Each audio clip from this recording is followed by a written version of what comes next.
We also use parietal lobes for integrating information that comes from occipital lobe, which is our visual system, and we combine that information and integrate it to see where we are and what's going on around us.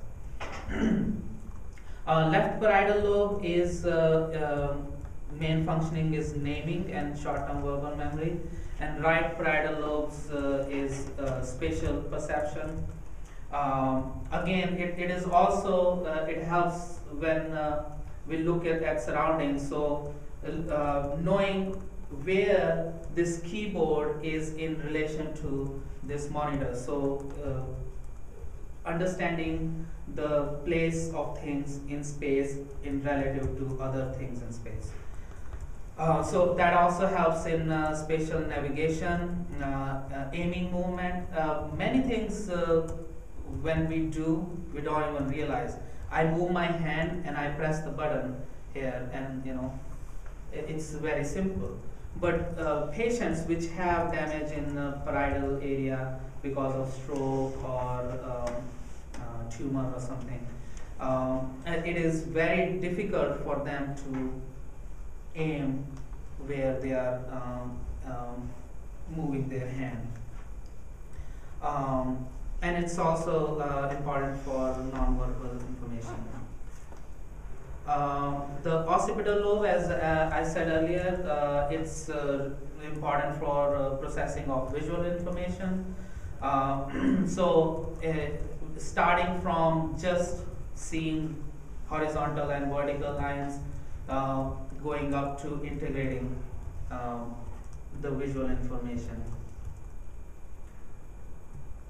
And damage again to this area would result into blindness, which is called cortical blindness, because eyes are working.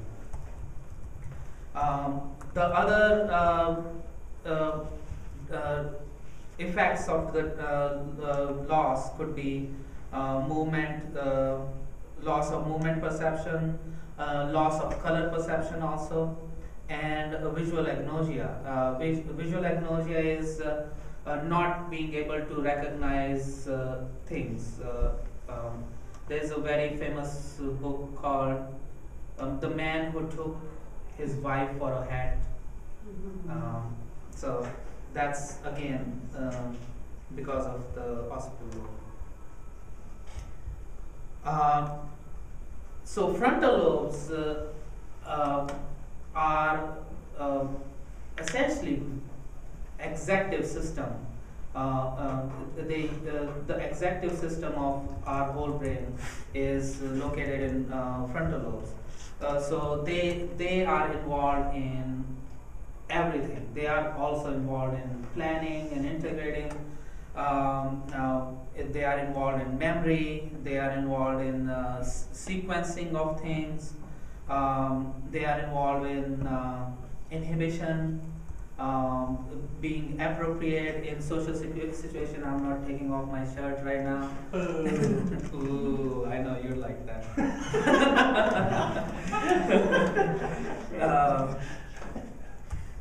So frontal lobes have very various important functioning. The part of the frontal lobe that is right by the central sulcus, it is involved in the motor functioning, and further down it comes as other areas of planning, sequencing, inhibition, and other things. The limbic system, as this the image on the right shows the limbic system, which is the inside part of the brain. In conjunction with frontal lobe, it is important for personality and emotional regulation.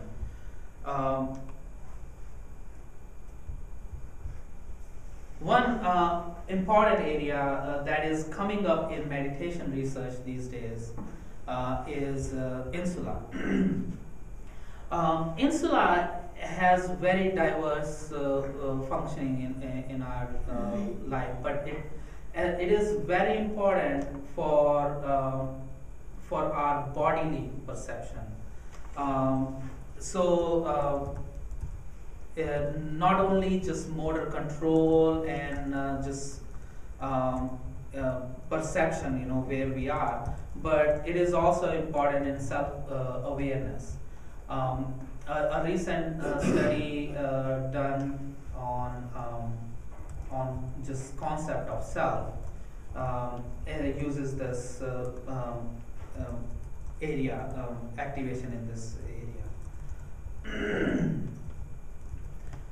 So at the end, I just wanted to introduce you to default network. If you read more and more papers these days, especially in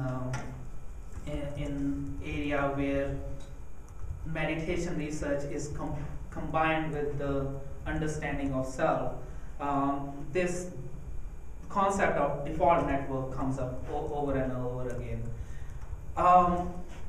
The discovery of default network came about with an accident. In one study, participants were asked to perform a task, and then they were asked to just rest, and they were in fMRI cylinder.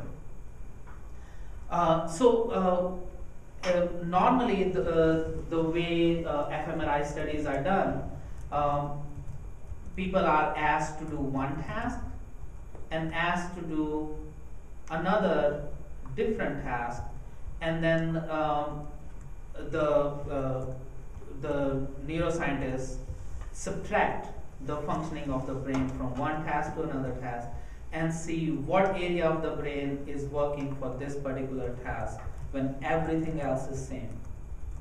So in case of default network, when we are not doing anything as compared to when we are doing something, and they found that there are particular areas of the brain which are always working when we are not doing anything.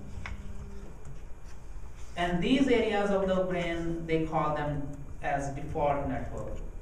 That means they are working all the time, and when we need to do something else, talk, watch a movie, or do a task, then the activation in these areas go down, and we do these tasks.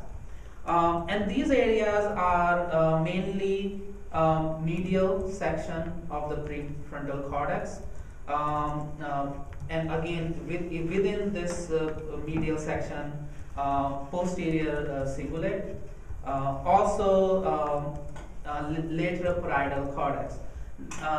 These areas combined are thought to give the perception of self.